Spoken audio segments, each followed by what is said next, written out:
아멘. 은혜로운 찬양 감사드립니다. 자회분들하고 한번 인사하실 때 복된 주일입니다. 이렇게 인사하겠습니다. 네, 우리 교회가 광화문 근처에 이렇게 있다가 보니까 마라톤이 있는 날이 되면은 교회에 출석하시는데 좀 사실 지장이 있는 것이 사실입니다. 그럼에도 불구하고 오늘 또 많이 빠지시진 않을까 염려를 했는데 또 그럼에도 불구하고 또 일찍 이렇게 준비해서 잘 나와 주셔가지고 감사합니다. 오른손을 한번 이렇게 지어 보시고요. 네. 하나님 앞에 영광 돌리는데 마라톤도 이기고 왔습니다. 와, 이렇게 한번 인사하겠습니다. 네, 시작합니다. 마라톤도 이기고 왔습니다. 와. 하나님 영광 받으실 줄 압니다. 우리 다시 한번 진정으로 한번 인사할 텐데요. 주님의 사랑 안에 거합시다. 이렇게 인사하겠습니다. 네, 감사합니다. 우리 성도님들은 정말 주님 안에 착하십니다. 시키는 대로 다 하고 감사합니다. 성경이 우리에게 우리가 주님이라고 하는 참 포도나무에 깨끗한 가지, 열매 맺는 가지다라고 성경이 그렇게 이야기를 하고 계십니다. 그래서 우리가 하나님 안에서 열매 맺는 가지가 되기 위해서 깨끗하게 정돈이 되어져야 하고 또 좋은 열매를 맺어서 하나님 영광 돌리는 일에 우리가 쓰임이 되기를 성경이 우리에게 요청을 하고 계십니다. 그런데 우리가 가지고 있는 이런 그 연약함의 모습 또 삶의 모습 가운데 이런 열매 저런 열매들이 사실 나타나게 되는 것이 사실입니다. 근데 성경이 우리에게 이야기를 하기를 우리가 생각할 때 이것이 좋은 열매다 이렇게 생각을 하게 되는 그런 그 경우에도 열매는 하나님이 보실 때 좋은 열매, 하나님이 보실 때 의미 있는 열매여야 그것은 누가 보기에 하나님 보시기에 합당한 열매다라고 성경이 그렇게 이야기를 하고 있습니다. 근데 우리는 이제 부담스럽습니다. 어떤 부담이 찾아올까요? 우리가 정말 깨끗한 가지일까라고 하는 염려가, 그래서 내가 맺고 있는 삶의 열매가 하나님 앞에 좋은 열매일까라고 하는 염려, 걱정이 찾아오게 됩니다. 성숙한 성도님들일수록 이것은 마음 가운데 더 찾아오게 됩니다. 그런데 그래서 주시는 하나님의 말씀, 이 참 포도나무의 비유의 말씀이 뭐냐면 내 말로 너희는 이미 어떻게 하여졌다? 깨끗하여졌다 이렇게 하겠습니다. 그래서 주의 보혈의 공로를 의지하는 예수 그리스도를 믿는 모든 주의 거룩한 백성들은 이미 깨끗하여진 가지이니 그러면 뭐만 하면 됩니까? 열매만 주님 앞에 맺으면 됩니다. 그리고 주님이 원하시는 열매만 맺어야 하는 책임이 따르기는 합니다. 그래서 오늘 이 말씀을 통해 가지고 오늘은 9절부터 12절까지의 말씀을 통해서 이 비유의 말씀이 우리에게 어떻게 요청을 하고 계신지, 말씀을 하고 계시는지 그것을 우리가 주님의 설명을 따라 가지고 이 참 포도나무의 깨끗하여진 가지로서의 우리의 역할에 대해서 한번 돌아보는 그런 그 시간들을 가지겠습니다. 말씀을 그대로 한 절 한 절씩 좀 읽으면서 오늘은 그 말씀들을 한번 마음에 새기는 시간을 가질 텐데, 첫 번째로 이렇게 이야기합니다. 아버지께서 나를 사랑하신 것 같이 나도 너희를 사랑하니 나의 사랑 안에 거하라 라고 그렇게 말씀을 하고 계십니다. 9절 말씀인데요, 같이 한번 읽겠습니다. 아버지께서 나를 사랑하신 것 같이 나도 너희를 사랑하였으니 나의 사랑 안에 거하라. 아버지께서 나를 사랑하신 것 같이 나도 너희를 사랑하였으니 나의 사랑 안에 거하라 라고 이야기를 하시면서 첫 번째로 요청하고 계신 내용이 뭐냐면 아버지께서 나를 사랑하신 것 같이 나도 너희를 사랑한다 라고 이야기를 하시면서 나의 사랑 안에 거해라 라고 그렇게 말씀을 하고 계십니다. 나의 사랑 안에 거하라 라고 하는 주님의 이 사랑은 무엇을 말씀하시는 걸까요? 주님이 말씀하고 계시는 이 사랑을 보면은 이 사랑은 흘러넘침 이렇게 표현을 할 수도 있습니다. 왜 그러냐면 예수님께서는 아버지 하나님의 사랑을 받으셨습니다. 그리고 사랑을 받았기 때문에 그 사랑은 예수님에게만 머물러 계실 수가 없습니다. 그래서 예수님께서 아버지께로 받은 그 사랑을 누구에게? 우리에게, 사랑하시는 주의 거룩한 백성들에게 흘려보내시게 됩니다. 그래서 여기서 말씀하고 있는 사랑은 흘러넘침의 사랑에 대한 부분이라고 그렇게 볼 수가 있습니다. 위에서 아래로 흘러내리는 사랑, 아버지 하나님이 사랑이시니 예수님에게 우리를 향한 사랑을 주시고 또 그 사랑이 예수님에게서 우리에게 흘러오게 된 거죠. 이 말씀을 좀 구체적으로 그렇게 또 우리가 마음 가운데 돌아보면 예수님께서는 이 말씀을 자신에게 적용을 하고 계시는 것을 보게 됩니다. 예수님 자신이 하나님의 사랑받는 독생자다라고 그렇게 말씀을 하시고 계시는 거죠. 그래서 예수님이 자신이 주의 사랑받는 백성이 사랑받는 그런 그 아들이니 내 안에 있는 사랑을 받아라라고 그렇게 요청을 하시는데, 이 사랑에 대한 이야기가 당시의 유대인들에게는 굉장한 파급 효과를 가지는 어떤 상황을 만들어내게 됩니다. 하나님의 아들이라고 하는 그 이야기를 예수님 스스로가 이야기를 하시게 될 때 유대인들의 입장에서는 어찌 너가 사람이면서 하나님의 아들이라고 그렇게 이야기를 하느냐, 이것은 신성모독이다 이렇게 이야기를 하면서 예수님의 그와 같은 하나님께로 되어진 독생자의 자격을 부인하는 지경 가운데로 나아가게 됩니다.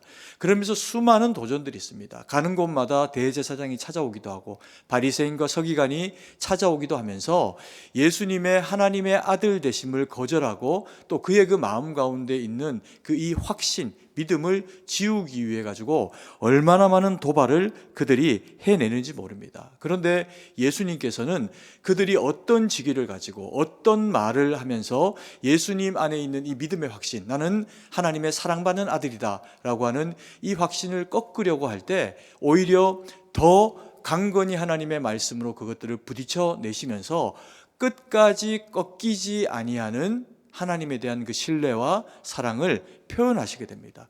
그게 어디까지 흘러가게 됩니까? 실제로 목숨을 내어놓으시기까지, 십자가를 지시기까지 하시는 사랑으로 그렇게 나아가게 된다는 겁니다. 그래서 이것은 결코 쉬운 일이 아니었음에도 불구하고 예수님은 정직하게 말씀하십니다. 아버지가 나를 사랑하셨다. 그래서 나는 아버지의 사랑을 받았다. 내가 아버지의 사랑을 받은 자이니 너희도 내게서 그 사랑을 받아라 라고 그렇게 우리에게 이 말씀을 하고 계시는 거죠. 그래서 우리를 위해서 주님이 헌신하시고 또 그리고 나를 사랑하신다 말씀하시면서 지금도 우리에게 그렇게 역사를 하고 계시는 겁니다. 그래서 교회에는 이런 하나님의 사랑이 흘러넘칩니다. 지금까지 주님은 우리에게 말씀하시고 아버지 하나님이 우리를 작정하시면서 구속하신, 만년 전부터 혹은 그 이상으로 우리를 택정하신 하나님의 그 사랑을 인정하시면서 성부 하나님께서 우리를 택정하셨으니 주님께서 우리를 향한 아버지 하나님의 그 사랑을 책임지시면서 십자가를 지시고 우리를 구속해내십니다. 그러다 보니까 그 말씀을 믿고 그리고 예수님의 자녀된 백성들이 예배자로 서게 될 때 지금도 주님은 끊임없이 말씀하시고 사랑하시면서 우리를 아껴주시는 그 사랑으로 우리 가운데 역사하시게 되는 것을 경험합니다. 하나님은 그래서 사역자들을 세우시고 말씀의 종들을 세우시면서 지금도 성령의 감화감동, 하나님의 말씀을 또 묵상하고 지혜를 주시면서 그것을 성도들에게 선포하여서 여전히 말씀하시고 역사하시는 하나님의 역사하시는 말씀이 되도록 그렇게 일하십니다. 이것은 다른 게 아니라 오늘 주신 말씀으로 치면 주님이 우리를 무엇하기 때문입니까? 사랑하시기 때문입니다. 그래서 그것을 멈추지 않고 매주일마다 매시간마다 내가 하나님 앞에 묻기만 하면, 아니면 예배자로 나오기만 하면 말씀하시고 은혜를 주신다라고 하는 겁니다. 그런데 요즘 넷플릭스라고 하는 이제 거기 뭐 영상들, 영화들, 또 다큐들이 막 이렇게 모여 있는 그런 플랫폼 같은 장이 있습니다. 거기에서 한간에 지금 유행하고 있는 다큐멘터리 중에 하나가 뭐냐면 나는 신이다라는 제목의 프로예요. 이 부제가 뭐냐면 신이 배반한 사람들, 신이 배반한 사람들, 이렇게 이제 부제가 달려 있습니다. 이게 어떤 내용이냐면요, 이단에 대한 이야기입니다. 내가 신이다라고 이야기를 하면서 많은 사람들을 현혹해서 그 영혼과 삶을 송두리째 갉아먹는 정말 마귀와도 같은, 아니 마귀가 사용하는 자들입니다. 그런 이제 이단들이 등장해서 나는 신이다, 나는 재림주다, 구세주다, 이렇게 이야기를 한다는 거죠. 그런데 그런 그들의 이야기를 믿고 그들의 이야기에 동의해서 신실한 마음으로 그들에게 접근하고 마음을 주고 물질을 내어놓고 인생을 주면서 그들에게 헌신해 봤더니 결과적으로 돌아온 일이 뭐냐 하면 수탈하고, 또 그리고 어떤 경우에는 성적으로 착취하고 그들의 그 욕심으로 사람을 짓밟는 상황 가운데로 내몰리게 되더라는 겁니다. 그래서 신이 배신한 사람들이라고 하는 부제가 붙은 것으로 그렇게 생각이 됩니다. 저도 뭐 다 보지는 않았고, 그 중에서 이제 대표적으로 지금 이제 뭐 JMS, 예전에 한국교회 한 10년 정도 전에 엄청나게 지금은 이만희가 득세하면서 온갖 성도들을, 교회를 어지럽히고 있다면, 그보다 조금 앞서서 문선명 다음으로 이제 교회를, 한국교회를 어지럽게 만들었던 이 이단이 JMS, 정명석이라고 하는 이단 중에도 아주 그냥 추악스러운 이단입니다. 그들이 대학생들을 현혹하고 말씀으로 유혹하고 하나님의 말씀을 자기에게 적용하면서 나를 본 자가 하나님을 보았다라고 하는 진짜 참남한 말을 합니다.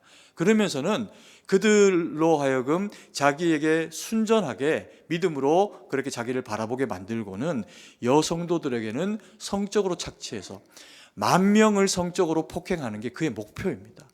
그것을 어떻게 예수님이라고 생각할 수 있겠습니까? 그런데 거기에 현혹된 많은 사람들이 그를 주여라고 부르고 또 여보라고 부르면서 자기의 모든 인생을 바치고 심지어는 자살로 나아가고 폭행으로 나아가고 그와 같은 이제 일들을 경험하게 만든 것이 이 정명석, JMS가 가지고 있는 모습입니다. 자기를 따르는 자들 앞에서는 자기는 하나님이다, 나는 재림 예수다, 이렇게 이야기합니다. 근데 대한민국 땅에서 온갖 나쁜 짓을 다 저지르고 수많은 성도들을, 여성도들을 성적으로 탐닉하고 그리고 폭행을 하고 난 이후에 여기서 이제 문제가 되니까 홍콩으로 갑니다. 거기서 또 홍콩에 있는 대학생들을 또 그렇게 능욕합니다. 그리고는 대만으로 갑니다. 거기서도 또 똑같은 일로 성도들을 성적으로 착취하는 일을 하고는 거기서 또 이슈가 되니까 이번에는 중국으로 갑니다. 근데 중국은 좀 만만한 나라가 아니지 않습니까? 공산주의가 여전히 공안들을 통해 갖고 이제 득세하고 있는 이제 그런 입장이 되다 보니까 거기서 중국에서 잡힌 겁니다. 근데 그 잡혀가지고 거기서 하고 있는 이야기, 그 이렇게 공안들 앞에서 자기가 이제 자백하는 이야기들이 그 영상에 나오는데, 거기 보면 공안들이 네가 진짜 재림 예수냐? 정말이냐? 이렇게 물으니까 자기는 예수가 아니랍니다. 하나님도 아니고 아무것도 아니고, 그러면서 하고 있는 게 뭐냐면 바보짓을 하고 또 형을 어떻게든 좀 가볍게 받으려고 또 모자란 사람인 것처럼 쇼를 합니다. 그게 어떻게 예수님이 될 수 있고, 그래서 그들이 바친 그 사랑이 어떻게 하나님 영광 돌리는 일이 되겠습니까? 정말 너무나도 어처구니가 없는 일이죠. 그런데 일들은 정명석이가 이제 나이 많아갖고 더 이상 그런 악한 짓을 못하게 되는 순간이 와도요, 또 등장하게 돼 있습니다. 다른 이름으로, 문선명이로, 정명석으로, 그리고 이만희로, 또 다른 이름으로 대한민국에서만 한 60명 정도의 예수님이 계세요. 이걸 어떻게 해야 됩니까? 그리고 외국으로 수출을 하고 있는 상황이니 참 기가 찰 노릇입니다. 근데 이것이 가지는 문제는, 예수님을 믿지 않는, 교회를 다니시지 않는 분들은요, 그들 이단과 우리를 구별하지 못합니다. JMS가 표면상으로 어떤 단체로 이야기하냐면 기독교 선교회라고 이야기합니다. 참 정말 환장한 일입니다. 지금도 활동하고 있고 지금도 자기를 따르는 사람들을 그렇게 현혹하고 유혹하고 있는 거죠. 근데 우리 주님이 이 땅 가운데 오셔서 보이신 모습은 그것과 전혀 다릅니다. 주님은 아버지의 사랑받은 자이다, 내가 그의 독생자이다 라고 하는 이 사실을 한 번도 포기해 본 일이 없습니다.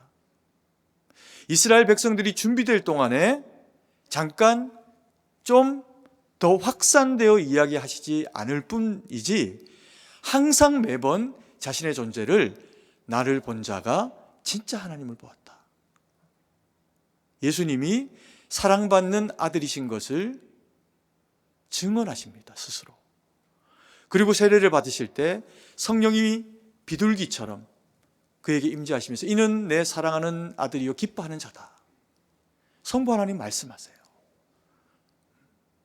예수님은 그래서 대제사장들과 그리고 사두개인과 바리새인들에게 온갖 어려움과 고난을 당하시면서도 자신이 하나님의 아들이다, 내가 너희들 가운데 온 하나님의 나라다 라고 하는 것을 포기하시지 않습니다. 그리고 그들의 그 모함과 거짓된 그런 그 증언들 가운데 빌라도 앞에 서게 됐을 때, 그래서 빌라도가 내가 풀어줄게 그렇게 이야기하는 중에도 예수님께서는 단 한 번도 자신이 하나님의 아들이심을 철회하신 적이 없습니다.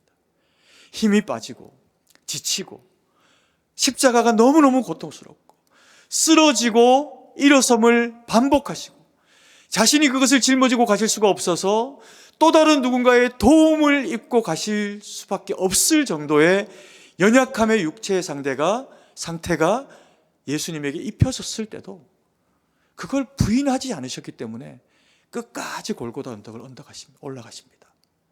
그리고 당당하게 십자가에 고난을 당하시고 우리를 위해서 죽으시고 부활하십니다. 아멘이십니까? 우리가 그 사랑받은 자들이라는 겁니다. 주님의 그 흘러 넘치는 사랑, 단 한 번도 우리를 이용해 먹으려고 계획하신 일이 없고, 성부 하나님은 우리를 만세전부터 계획하시고 그 계획을 한 번도 어지럽히신 일이 없고, 예수님은 아버지의 그 온전하신 뜻이 이루어지기 위해서 우리 가운데 오셔서 모진 고난 당하시고 십자가 지심으로 그 사랑을 끝까지 감당해 주셨다는 겁니다. 여러분, 이 사랑이 흘러 넘치는 사랑이라 예수님에게만 머물러 있으실 수 없어서 하나님의 그 사랑이 예수님에게 흘러왔더니 그 사랑이 우리에게까지 단 한 번도 멈춘 바 없이 흘러왔고, 그래서 우리는 예수님을 주라 시인하는 그리스도인이 되었다는 겁니다. 이게 흘러넘침의 사랑입니다.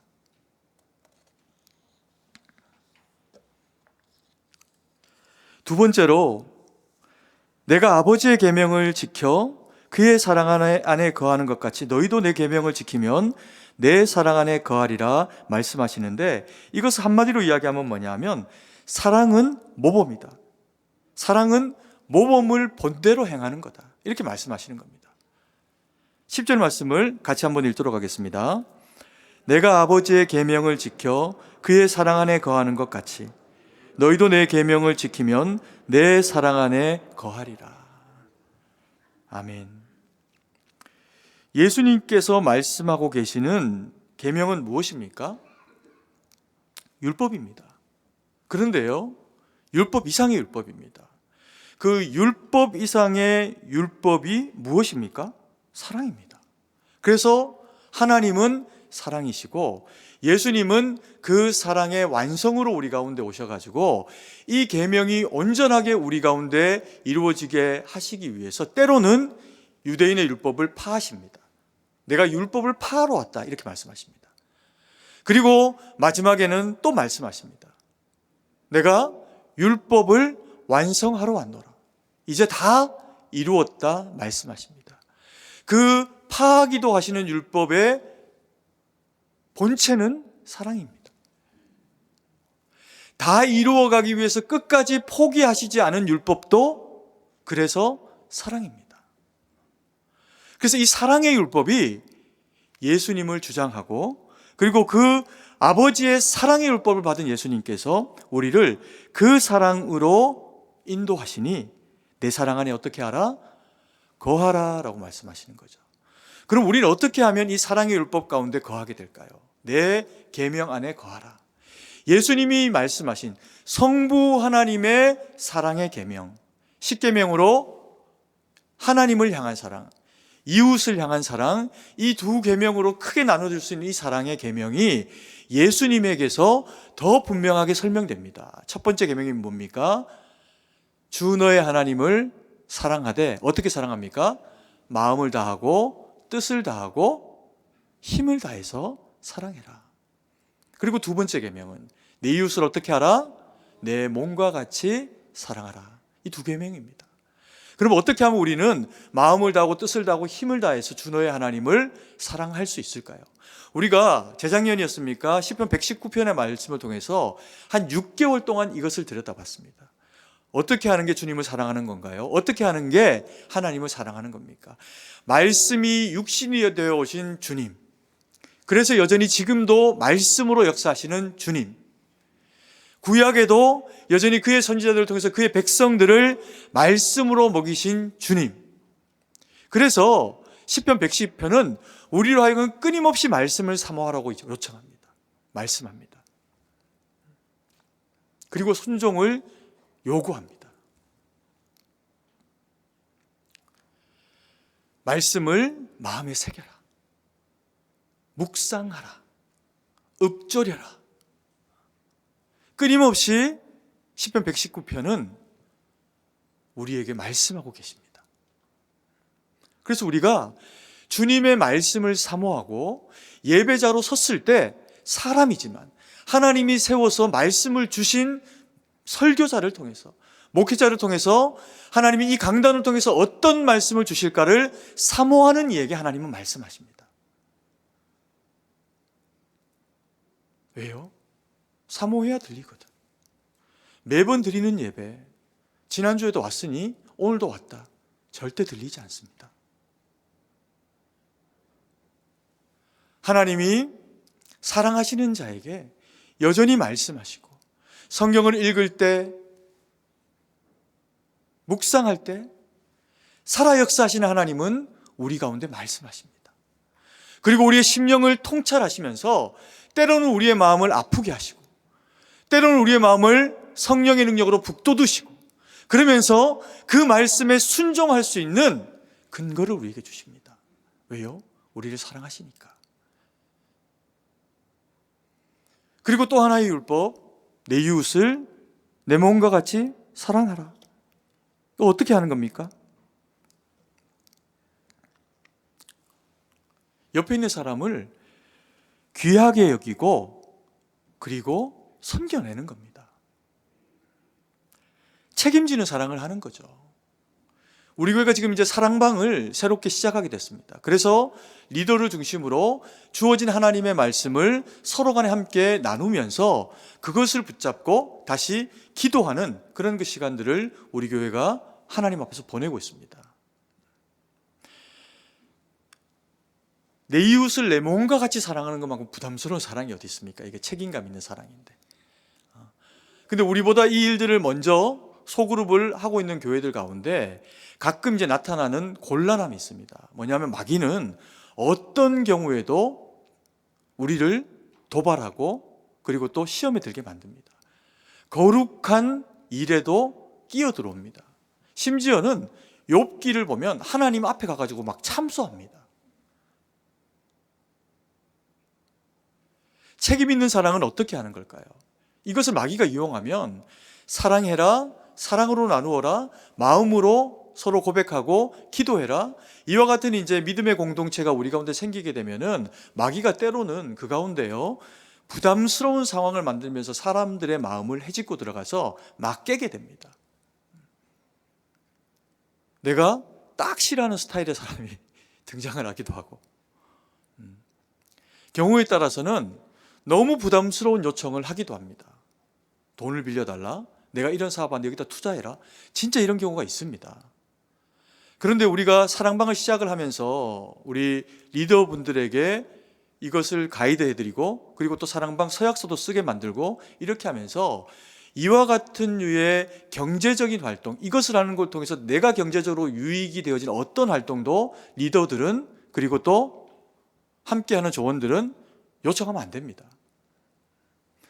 어떤 일들이 있냐면요, 사업에 그래서 투자를 한 겁니다. 몇 천만 원, 심지어는 몇 억씩을 투자를 하는 경우들도 있는 경우들이 있습니다. 또 돈을 어렵다니까 빌려주고, 그때 또 말씀이 사랑으로 이웃을 내 몸과 같이 섬겨라, 이게 주제인 겁니다. 거기다가 설교도 그렇게 했네. 그러니 착하고 좋은 마음을 가지고 있는 성도님들은 옆에 사람은 그 사람이 아무리 이야기해도 부담이 하나도 안 되는데 이게 막 너무 부담되는 겁니다. 그래서 투자를 하기도 하고 혹은 또 내가 가지고 있는 상당한 그런 어떤 금액을 그에게 빌려주기도 하고 이런 경우들이 왕왕 생깁니다. 그러면 너무 많이 받습니다. 저는 못 돌려받습니다. 그래서 교육자가 돼가지고 찾아가가지고 왜 이렇게 하십니까? 그게 리더인 경우도 있고 혹은 이제 조언인 경우도 있으니까. 그렇다고 법적 구속력이 없지 않습니까? 저희 목회자들은. 권면을 하면요 되려 이야기합니다. 교회가 사랑이 없어가지고 이런 것 갖고 형제 사랑이 없네요. 정말 기가 막히더라고요. 마귀는 어떤 상황, 어떤 곳에서도 성도의 마음을 다 헤집어 놓고 그리고 자기가 원하는 넘어짐을 만들어낼 수도 있습니다. 그래서 지혜로워야 돼요.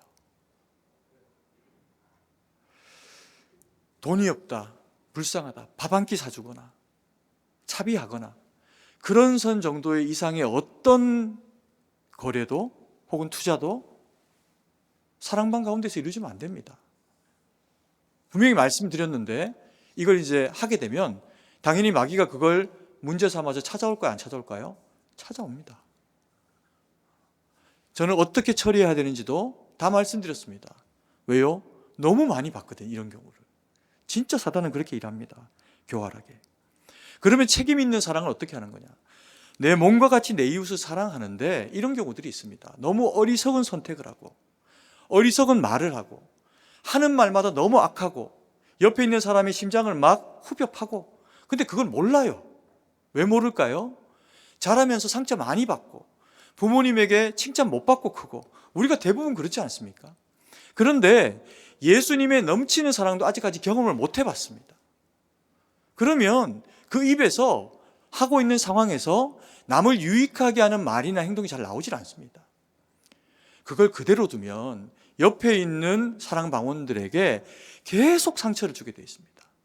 그럼 그때 책임 있는 사랑이라고 하는 것은 리더가 되고 그 안에 함께 조언이 되면 그를 위해서 기도하고 그리고 그를 진정으로 권면해 주는 겁니다. 형제님, 자매님, 그렇게 하면 안 됩니다. 그렇게 말하면 안 됩니다. 당신의 말이 타인에게 상함이 됩니다. 자제해 줬으면 좋겠습니다. 그걸 분명하게 명확하게 그것을 이야기해 주는 겁니다. 또 하나의 책임 있는 사람 어떤 건 줄 아십니까? 어떤 분은 입을 열기가 어렵지 한번 나눔을 시작해서 이야기가 나오고 나면 끊어지질 않습니다. 혼자 1시간이고 이야기합니다. 그러면 나머지가 전부 다 벙어리가 돼요. 그때도 리더는 이야기해 주셔야 됩니다. 욕하지 이렇게. 그리고 원활한 소통이 이루어질 수 있도록 도와주셔야 됩니다. 이런 것이 서로 간에 책임 있는 사랑이라는 겁니다. 여러분, 이것을 구약에서는 어떻게 책임 있는 사랑에 대해서 표현을 하고 있냐면요, 악인이 악하게 행하여 가지고 자기 악 때문에 죽습니다.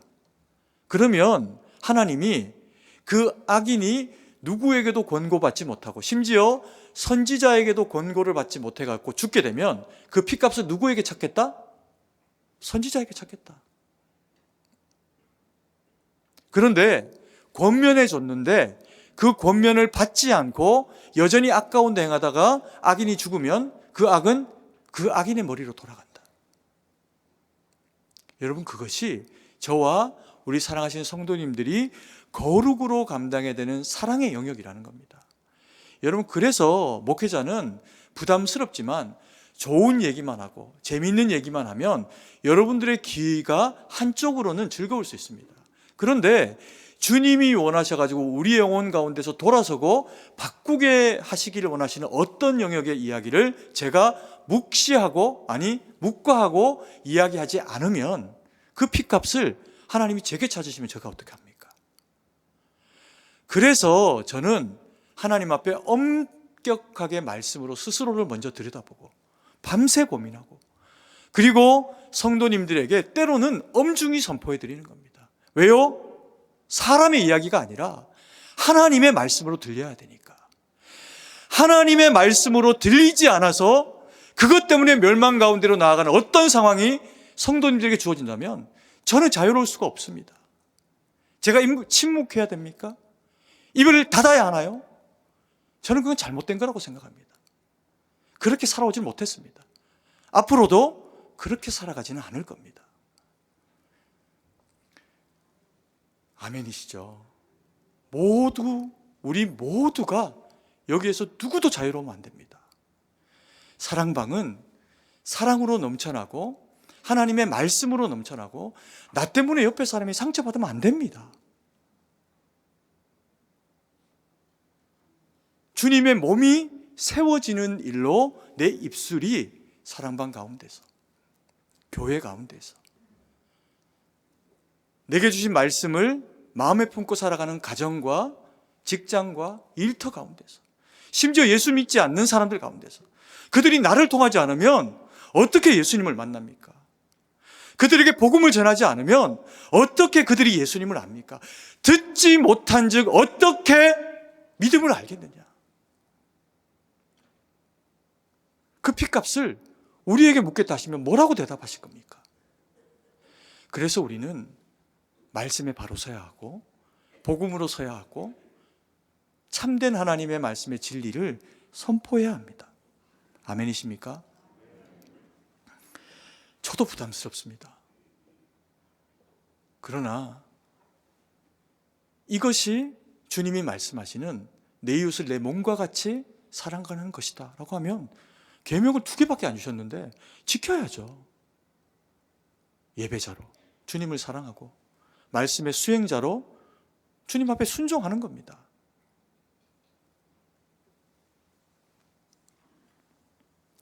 세 번째, 그러면 우리에게 주시는 게 있습니다. 너희 기쁨을 충만하게 하리라. 아멘이십니까?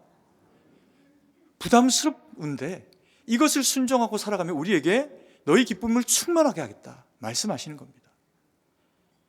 11절 말씀인데요, 같이 한번 읽겠습니다. 내가 이것을 너희에게 이름은 너희 기쁨을 충만하게 하려 함이라.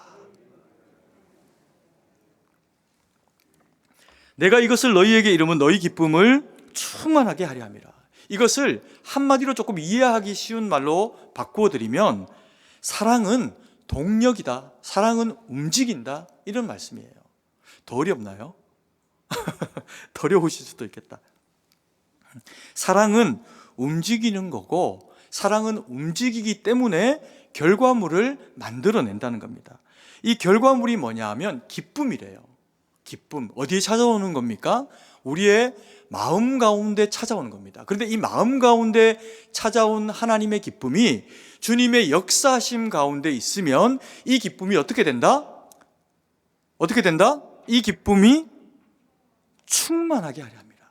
충만으로 바뀐다는 겁니다. 하나님의 말씀이 우리의 영혼을 채우고 성령의 충만이 우리의 마음 가운데로 밀려오게 되면 우리 가운데 주의 주시는 기쁨이 넘치게 되는데 이게 충만하대요. 그런데 충만은 가득 찬 거지 않습니까? 가득 차가지고 더 이상 움직이지 못하는 것은 충만이 아닙니다. 하나님의 충만은 그런 것이 아닙니다. 그것은 그만큼 채워짐의 따름입니다. 하나님의 충만은 어떤 한 곳을 가득 채우고요, 거기를 채우고 나면 더 이상 거기에 머물러서 채워져 있는 것을 견디지 못합니다. 그래서 이 견디지 못하는 하나님의 충만은 거기를 뚫고 또 다른 빈 곳을 향해서 나아가서 그것을 채우시는 운동력을 가지고 있습니다. 이게 사랑입니다. 사랑하기 때문에 그냥 두고 볼 수가 없는 겁니다. 사랑하기 때문에 죄악 가운데 내 백성이 어리석음 가운데 넘어져가고 했던 짓을 또 하고 악한데 모르고 그것을 두고 보시지 못하다는 게 있다는 겁니다. 그래서 우리의 심령 가운데 찾아오셔서 말씀을 주시고 말할 수 없는 성령의 감화 감동을 받고 나면 눈에서는 눈물이 나는데 슬프지 않습니다. 마음에서는 울컥하는데 슬퍼서 하는 울컥이 아닙니다. 기쁜 거예요. 감사한 겁니다. 그 기쁨과 그 감사가 우리의 심령을 말씀으로 채우고 그 성령의 능력이 충만함으로 우리를 채우고 나면 절대로 여기서 머물러 계시지 않습니다. 내 옆에 있는 성도에게, 내 사랑하는 아내에게, 심지어 그리스도를 모르는, 그래서 사망 가운데 살아가는 주님이 택하신, 그러나 그것을 모르고 살아가는 세상 사람들 가운데도 주님의 사랑은 기쁨 가운데 터져나는 충만으로 흘러가게 돼 있습니다.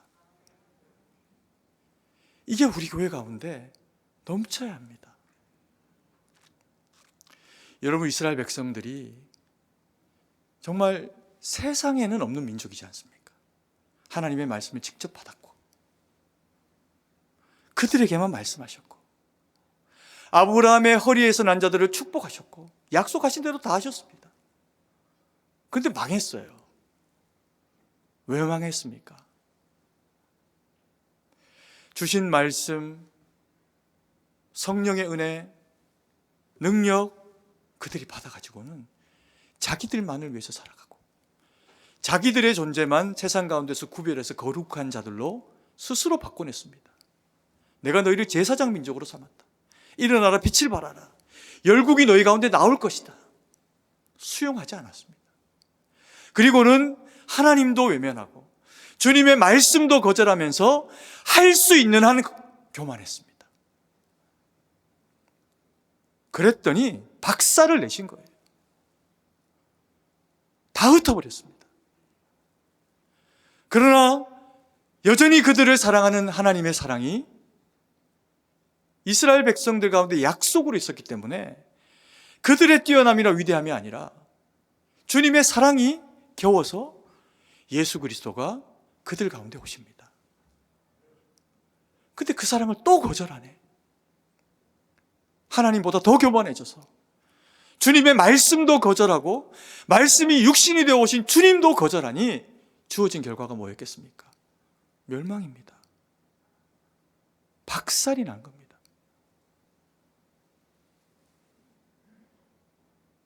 돌 위에 떨어지리라. 그게 이루어져 버립니다. 그런데 주님이 그 백성을 또 긍휼히 여기십니다. 그래서요, 그들에게 오순절 마가다락방에 역사상 단 한 번밖에 없는 성령의 감화 감동의 은혜의 능력의 역사가 그 민족 가운데 있습니다. 그런데 그걸 또 자기들 거로만 지키고 살아가네. 특별하니까, 나만 잘났으니까. 유대에만 머물러 있는 예수 그리스도의 복음이 예루살렘과 온 유대와 사마리아를 넘는 열방을 향한 복음이 되는데 핍박이 그들 가운데 있습니다. 그 핍박받은 자들이 예수님의 생명의 복음을 가지고 서로 로마까지 가고 그 복음이 세계로 우리에게까지 이른 겁니다. 여러분, 우리가 자랑하고 우리가 내세우고 내가 몇 대다 이야기하고 나는 특별하다 이야기할 거리가 우리에게는 하나도 없습니다. 누구만 특별하세요? 주님만 특별하십니다. 주님만 특별하셔야 됩니다. 그래서 우리의 마음 가운데 주의 주신 성령으로 말미암는 말씀으로 말미암는 그 기쁨이 우리 가운데 능력으로 넘쳐나게 될 때 우리가 그 사랑을 전파하고 드러내게 되는 거죠.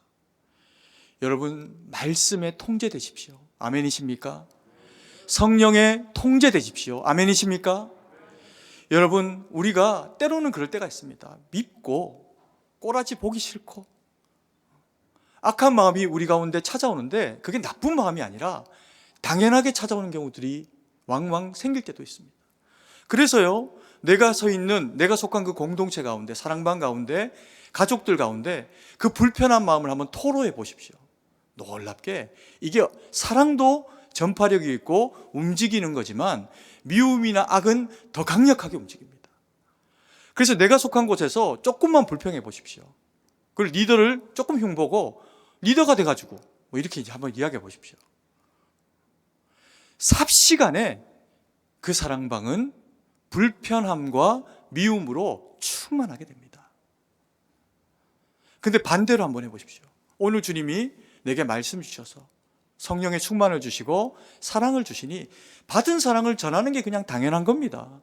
그래서 조그마한 선물 하나 준비하고, 그리고 사랑방에 찾아가서 오늘 간식 내가 사고, 아니면 조그마한 정말 성의 있는 선물을 가지고 옆 사람에게 당신에게 내가 은혜 받았다, 당신의 그 말에 지난주에 내가 힘을 얻었다, 한번 격려해 보십시오. 거기는 천국이 됩니다. 말씀을 정리하겠습니다. 참 포도나무의 비유를 통해서 주님이 우리에게 가르치고 계시는 이 사랑은 감정이 아닙니다. 감정으로 드러날 뿐이지 흘러 넘침입니다. 아버지 하나님에게서 사랑받은 주님의 그 사랑이 우리에게 흘러왔고, 우리에게 흘러온 이 책임감 있는 사랑은 또 다른 이웃에게 흘러갑니다. 그래서 사랑은 모범이라는 겁니다. 목사를 통해서 제가 말씀만 잘 전하고 사랑은 안 하고, 그러면 말씀이 말씀으로 들리겠습니까?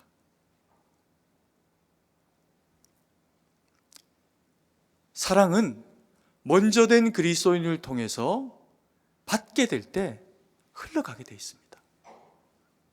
저는 아직 젊기 때문에 저보다 연세 많은 성도님들이 제게 사랑을 부어주셔야 돼요. 아멘 아니십니까? 그래야 저도 흘려보내죠. 그런데 우리는 우리가 몇 살이 되었건 우리에게 사랑을 흘려보내시는 이가 성부 하나님이십니다. 그래서 그 사랑을 우리가 모범으로 배웠으니 흘려보내고, 그 흘려보내는 사랑이 우리에게 기쁨으로 충만이 되어질 때 또 다른 누군가에게 그 사랑을 흘려보내가지고 정말 우리 승동교회는 자랑해도 부끄럽지 않아요. 우리가 사는 곳이 다 먼 곳인데 그 먼 곳에서 여기를 데리고 와도 하등 부끄러움이 없는 자랑할 만한 교회, 말씀이 살아 역사하시는 교회, 사랑방을 통해서 서로의 사랑이 확인되고 흘러가는 교회, 그 교회가 우리 교회이기를 간절히 소망합니다. 여러분, 한 가지만 당부드릴게요. 사랑은 흘러넘침이고, 사랑은 모범이고, 사랑은 기쁨이며 충만입니다. 근데 이것이 우리의 어떤 의지를 가지고만 되어지지는 않습니다. 그래서 우리가 이것을 사랑방 가운데서, 가정 가운데서 내가 선 그 곳에서 감당해내기 위해서 필요한 게 있는데, 성령의 능력과 말씀하시는 하나님의 능력입니다. 여러분, 이번 주간은 사랑방 모임이 따로 없습니다. 그 대신에 이번 한 주간은 금요기도회에 함께 사랑방별로 모여서, 우리가 보통은 내가 앉는 자리 다 정해져 있는데 이번 주만은 사랑방별로 리더들과 함께 우리 조원들이 같이 앉으시는 겁니다. 내 자리인데 젊은 것이, 이렇게 생각하지 마시고 사랑방 리더와 함께 사랑방원들이 함께 금요일 날 모여가지고 기도하시면서 이것을 구하는 겁니다.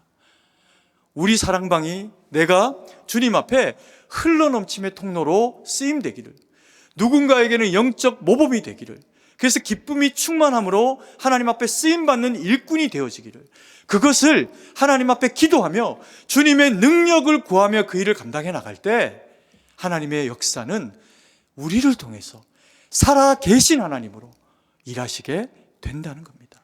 아멘이시죠?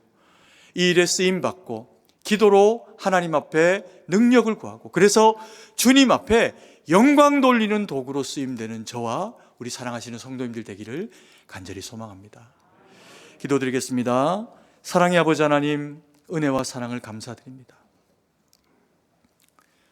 오늘도 생명의 말씀으로 우리를 채우시고 우리의 부족함 가운데 주님의 말씀으로 함께 하시니, 그래서 주시는 기쁨, 그래서 주시는 충만, 하나님 앞에 감사와 영광을 올려드립니다. 주여, 가난한 심령, 그래서 주시는 말씀, 생명의 말씀으로, 하나님의 말씀으로 받는 영혼들마다 주님 찾아가시고 위로하시고, 아픈 것 있으면 고치시고 싸매어 주시고 역사하시고 은혜 베풀어 주셔서 아버지여, 우리의 신앙이 날마다 자라게 하시고, 아버지여, 우리가 날마다 주님 앞에 더욱이 충성하며 날마다 주님 앞에 더 순종하는 백성 되어져서 주여, 참으로 주님이 사용하시는 몸된 교회에 충성된 일꾼 되어 주님 영광 돌리도록 우리와 더불어 함께 하시고 역사하여 주시옵소서. 주님께 모든 것을 의지하고 감사드리며 살아계신 주 예수님 이름으로 기도드립니다. 아멘.